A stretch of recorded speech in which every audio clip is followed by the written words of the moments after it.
Hello प्यारे बच्चों, आज हम क्लास 7 हिंदी पाठ 7 नीति के दोहे नामक पाठ को समझेंगे और पढ़ेंगे। पहला है, यह ऐसा संसार है जैसा श्यामल फूल, दिन दस के व्यवहार को झूठे रंगीन भूल। कबीरदास जी कहते हैं, मनुष्य को समझाते हुए कहते हैं कि यह संसार श्यामल के फूल के समान है, क्षणिक है। जिस प्रकार श्यामल का फूल देखने में सुंदर लगता है किंतु सारहीन होता है, शीघ्र ही नष्ट हो जाता है, उसी प्रकार यह संसार भी सुहावना लगता है किंतु उसका यह आकर्षक रूप क्षणिक है। इसलिए मनुष्य को संसार के थोड़े से दिन के इस चमत्कार की चकाचौंध के भ्रम से बचना चाहिए। दूसरा है, करता था सो क्यों किया, अब करी क्यों पछताए, बोया पेड़ बबूल का अम्ब कहाँ से खाए। कबीरदास जी कहते हैं कि मनुष्य को किसी के प्रति कोई भी कार्य करने से पूर्व अच्छी तरह से समझ लेना चाहिए। कहीं ऐसा न हो कि गलत हो जाए और पछताना पड़े। बाद में पछताना मूर्खतापूर्ण कार्य है। इसलिए कहा गया है कि अगर कड़वा बबूल बोओगे तो बदले में कड़वा फल ही पैदा होगा। आम की कल्पना करना बेईमानी होगा। अर्थात प्रत्येक मनुष्य को अपनी करनी के अनुसार फल प्राप्त होता है। तीसरा, निंदक नियरे राखिए आंगन कुटी छबाए, बिन पानी साबुन बिना निर्मल करे सुभाए। तो कबीरदास जी कहते हैं कि मनुष्य को सदैव अपनी निंदा करने वाले का स्वागत करना चाहिए और उसे अपने पास में रखना चाहिए। वास्तव में निंदा करने वाला व्यक्ति बिना साबुन और पानी के तुम्हारे व्यवहार में से तुम्हारे दोषों को दूर कर तुम्हारे स्वभाव को स्वच्छ और कोमल बना सकता है। चौथा, अति का भला न बरसना, अति की भली न धूप, अति का भला न बोलना, अति की भली न चूप। तो कबीरदास जी कहते हैं कि जिस प्रकार पानी की आवश्यकता प्रत्येक जीवधारी को होती है किंतु आवश्यकता से अधिक बरसात वर्षा से प्रलयकारी बाढ़ आ जाती है, परंतु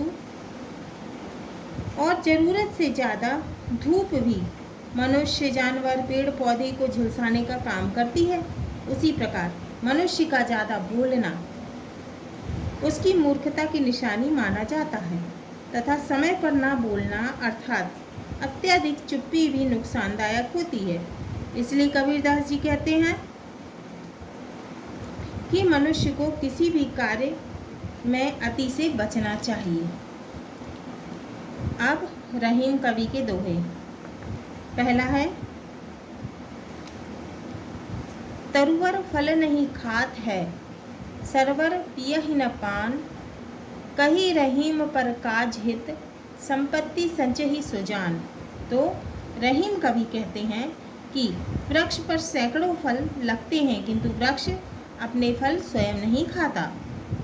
तालाब में इतना पानी होता है लेकिन वो थोड़ा सी स्वयं के लिए पीता नहीं है। ठीक उसी प्रकार सज्जन लोग दूसरे के कार्य को पूरा करने के लिए अर्थात परोपकार हेतु धन एकत्रित करते हैं।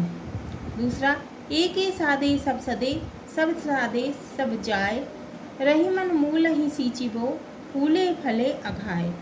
तो रहीम कवि कहते हैं कि जिस प्रकार वृक्ष में मात्र एक ही स्थान पर मूल जड़ को सींचते हैं तो पूरा पेड़ जो होता है वो फलता और फूलता है, ठीक उसी प्रकार मनुष्य को किसी एक मूल आधार की साधना करना चाहिए, क्योंकि एक मूल के साधने से सब अपने आप ही सध जाते हैं।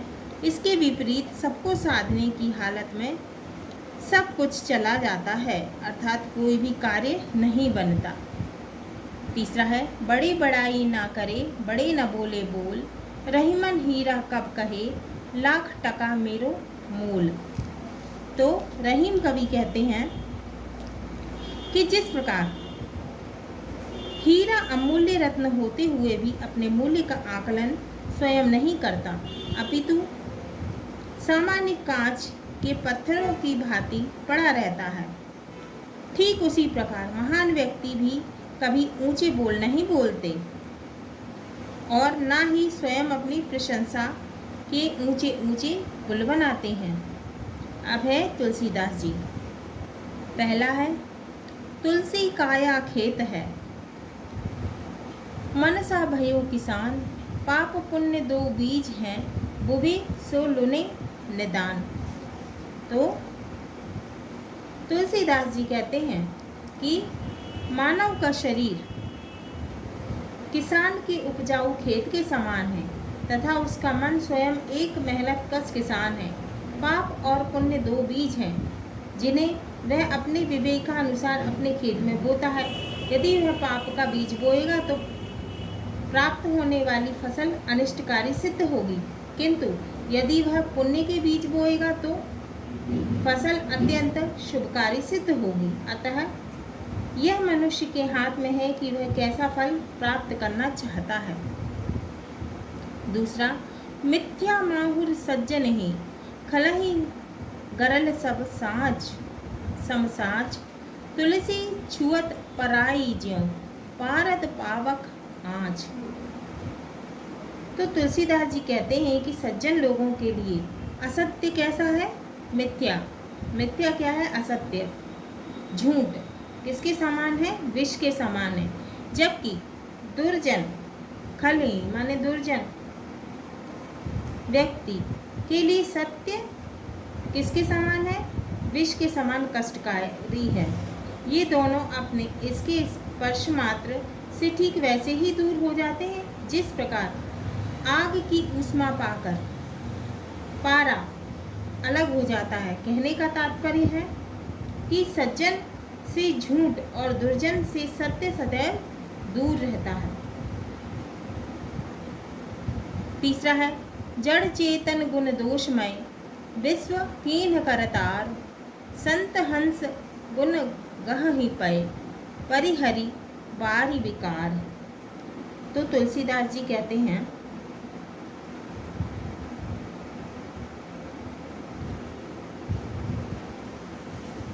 ईश्वर द्वारा रचित इस संसार में गुण और दोष दोनों ही समान रूप से व्याप्त है। जिस प्रकार हंस पानी के विकारों को त्याग कर दूध को ग्रहण कर लेता है, उसी प्रकार ज्ञानी पुरुष इस संसार सरोवर में से बुराइयों को त्याग कर अच्छाइयों को ग्रहण कर लेते हैं।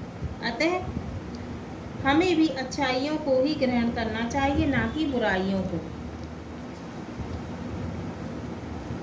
अब कवि वृंद। पहला है, विद्या धन उद्यम बिना कहो जो पावे कौन, बिना डुलाए ना मिले जो पंखा की पौन।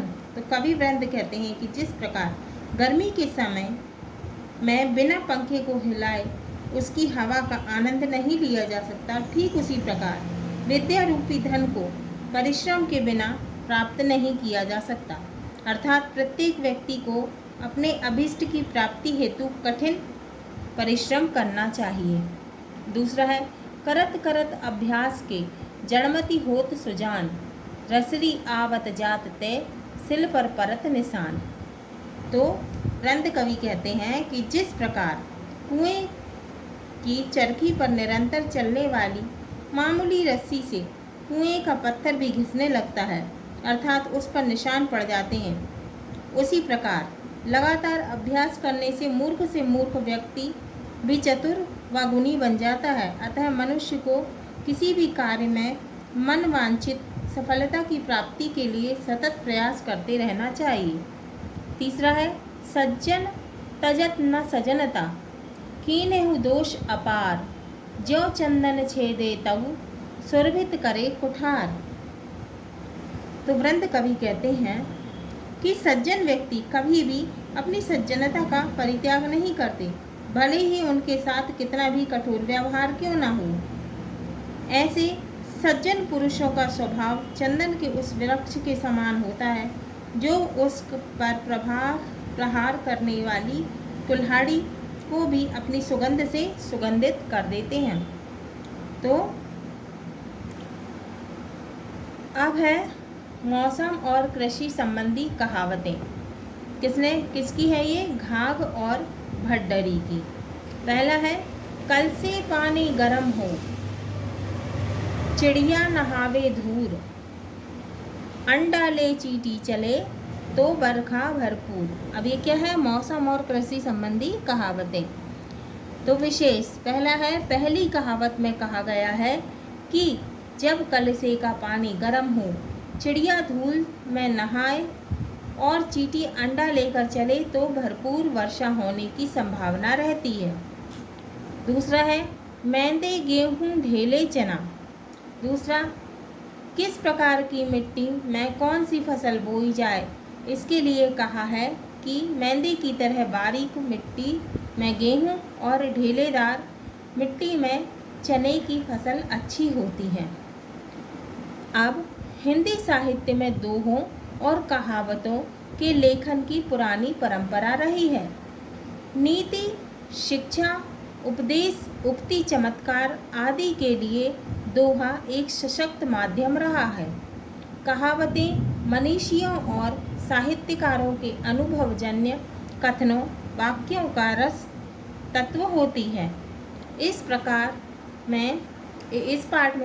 पाठ में कबीर, रसखान एवं वृंद के नीति संबंधी दोहे हैं, जिन्होंने समाज को एक नई दिशा प्रदान की है। घाघ और भड्डरी की कहावतों से मौसम एवं कृषि विषयक दिशा दर्शक जानकारी मिलती है। हाँ तो प्यारे बच्चों, आज हमारा ये पाठ 7 नीति के दोहे पूर्ण हुआ। अगले वीडियो में हम इसके अभ्यास प्रश्न हल करेंगे।